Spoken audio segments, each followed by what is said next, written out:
નમસ્કાર મિત્રો, નવા વિડીયોની અંદર તમારું હાર્દિક સ્વાગત છે। આજે ખાસ કરીને ચણા વિશે વાત કરવી છે કે ચણા આપણે જે શિયાળાની અંદર વાવેતર કરીએ છીએ તો કયા સમયે વાવેતર કરવું, કેટલાની જાડીએ વાવેતર કરવું, કયું બિયારણ લેવું, એટલે ખાસ આખો વિડીયો જોજો મિત્રો। તો સૌથી પહેલાં વાત કરીએ મિત્રો, તો ચણા છે એ ચણા તમારે જ્યારે આપણે 10 નવેમ્બર કરી અને 25 નવેમ્બર, 25 વાળી કદાચ બે દિવસ વધારે હોય તો હાલશે, છેલ્લામાં છેલ્લી 28 નવેમ્બર આ ગાળાની અંદર તમારે જે ચણાનું છે વાવેતર કરી દેવાનું મિત્રો। કે જે 10 થી 25, પણ 25 થી એકાદ બે દી કદાચ આમ કે આમ હાલશે, પણ વધારે મોડું થાય તો એમાં નુકસાન થાય। 10 નવેમ્બર કરતાં પહેલાં વાવેતર કરો તમે તો એમાં જે આપણે સુકારો કહે છે એનું પ્રમાણ વધારે હોય છે, અને જે 25 નવેમ્બર પછીનું વાવેતર કરો તો જે આપણે ધાર્યું હોય ઉત્પાદન એમાં ઘટાડો થાય। એટલે ખાસ કીધું કે 10 થી 25 આ નવેમ્બર આ વધારે સમયગાળો છે। એટલે એક પ્રશ્ન એ હતો ઘણા મિત્રોનો, અને બીજો ખાસ કરીને એ પ્રશ્ન હતો કે આમાં કેટલાની જાડી વાવેતર કરવું। તો મિત્રો 20ની જાળીએથી કરી અને તમે 30-40 લગી વાવી શકો છો। અમુક ને ઘણાને પ્રશ્ન હોય કે 30ની જાડી મોટી થઈ જાય, તો એવું નથી મિત્રો। આપણી જે જમીન હોય એ ઉપર આધાર હોય કે કેવા ચણા થઈ શકે છે। અમારે જે જમીન છે એની અંદર તમે જ્યાં ફોટો જોઈ શકો છો કે 30ની જાડીએ વાવેતર હતું, જે મોટા કાબુલી 1 નંબર, પણ તમે હાલવાની જગ્યા ના રહીએ જ્યારે આપણે સામે ગુથાઈ ગયું હતું। આ કદાચ 20ની જાડી હોય તો આનો વલ વધારે થાય, ફૂટો ના થઈ શકે કેમ કે જગ્યા સાંકડી પડે। એટલે 20થી કરી અને જે આપણે 3 નંબર ચણા છે, 5 નંબર ચણા છે, તો આવા જે બધા દેશી ચણા છે એને તમે 20થી કરી અને 26 આ જાડીમાં વધારે વાવેતર કરવાનું। પણ જો કાબુલી હોય તો કાબુલીને તમે 30 કરો, 26 કરો તો એમાં વધારે સારું।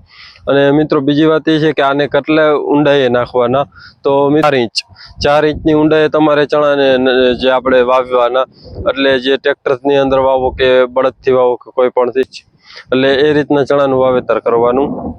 અને પછી મિત્રો કોઈ પણ જે ચણાનું બિયારણ હોય, જે કદાચ હું ગમે એનું નામ આપીશ તમને, પણ તમારી કઈ જગ્યા છે તો એમાં આપણે કયું બી ફાવતું હોય એ તો અત્યારે મને ખબર ના હોય, પણ તમારે જોઈ લેવાનું કે કોઈ પણ ઘણી જાતો આવે છે। ફૂલે વિક્રમ છે, પછી દેશીમાં જે આપણે 5 નંબર, 8 નંબર પણ હમણાં જે આપણે જુનાગઢ યુનિવર્સિટીએ નવા ચાલુ કર્યા છે, એટલે એ તો અત્યારે તો એનું બી નહોતું, પણ પરવાથી લગભગ આવતી સાલે એનું બી આવી જશે 8 નંબરનું। એ પણ ચણાની જાત સારી છે। કાબુલીની અંદર ઘણી બધી જાતો આવે છે, જે આપણી ટૂંકમાં જમીનને યોગ્ય લાગતી હોય, અને 4-5 ખેડૂતને પૂછી લેવાનું કે તમારે કેવો ઉતારો આવ્યો। તો એવા જે ખેડૂત મિત્રો હોય કે જે જગ્યાએ જમીનને ફાવતું હોય તો એવા બિયારણનો વધારે ઉપયોગ કરવાનો, કેમ કે હું ગમે ત્યારે તમને બિયારણ કહીશ કે અમારી જગ્યામાં તો આ ફાવે છે, પણ તમારે કદાચ એ ના ફાવતું હોય અને ઉત્પાદન ઓછું આવે તો એમાં એમ પ્રશ્ન થઈ શકે કે આ બી નબળું આવ્યું હતું। એટલે વિસ્તારમાં જે બી ફાવતું હોય એનું બિયારણનું વાવેતર કરવાનું।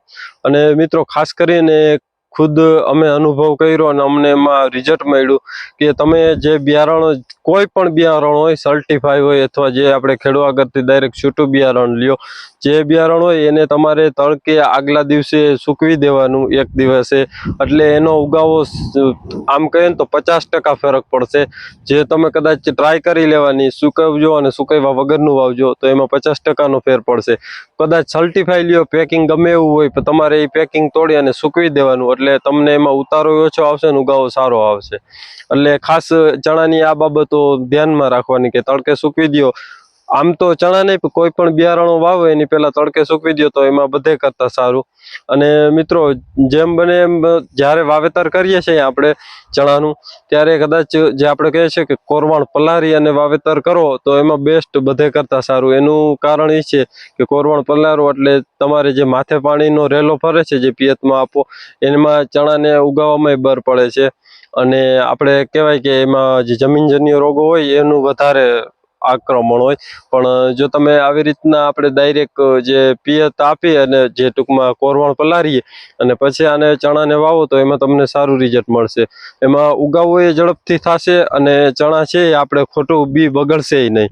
એટલે ખાસ જેમ બને આપણે ચણા છે એને આપણે પલારીને વાવીએ કે જે પિયત આપી ઓરવણું કહીએ છીએ, તો એમાં બધે કરતાં સારું. કેમ કે જે આપણે વાવી દીધા પછી ડાયરેક્ટ આપણે પાણી આંકીએ છીએ તો એમાં બધે કરતાં નુકસાન વધારે આવે છે. એટલે જેમ બને એમ આ રીતના ચણા વાવો તો એમાં તમને સારું રિઝલ્ટ મળશે મિત્રો. અને મિત્રો કદાચ તમે જે આપણે કોરામાં વાવી અને પછી એને પાણી આપે તો એનું એક એ થાય કે જ્યારે આપણે કોરામાં વાવ્યા અને પછી આપણે પાણી આપીએ છીએ તો પાણી ગરમ થઈ જાય છે. જે બપોરના સમયે તડકાના હિસાબે જે જમીનમાં આપણે ક્યારામાં પાણી આપતા હોય તો પાણી ગરમ થઈ જાય, એટલે એને હિસાબે પણ જે અત્યારે જે આ ચણા છે એ ટૂંકમાં ઠંડીની સિઝનના ચણા છે. એટલે આ તમે જે પિયત આપો એ પાણી તો ગરમ થઈ ગયું હોય, અને અત્યારે આપણે વાવું કરતાં લગભગ બોરના પાણી વધારે ઉપયોગ કરતા હોઈએ, એટલે એ તો પાણી જમીનની અંદર ગરમ હોય અને પાછું તમે આ રીતના આપો એટલે વધારે એમાં ચણામાં જે જમીનજન્ય રોગો હોય એ વધી જાય. એટલે ચણાનો એમાં આપણે કહે છે કે જે ફંગસનો હોય એનું ઉપદ્રવ વધારે હોય. પણ જો તમે આ રીતના વાવો તો તમને એમાં સારું રિઝલ્ટ મળશે. અને કોઈ પણ તમારે જો પ્રશ્ન હોય મિત્રો તો આપણે ગ્રુપ બનાવ્યું છે, વોટ્સએપ ગ્રુપ, એની અંદર તમે જોઈન્ટ થઈ જાજો, જેની લિંક ડિસ્ક્રિપ્શનમાં અને કોમેન્ટ બોક્સમાં પિન કોમેન્ટ છે. એટલે તમે એમાં જોઈન્ટ થઈ જાજો કે જેથી કરીને તમારે કોઈ પણ પ્રશ્ન હોય તો એની અંદર મેસેજ કરજો, એટલે ચોક્કસ જવાબ દેવામાં આવશે.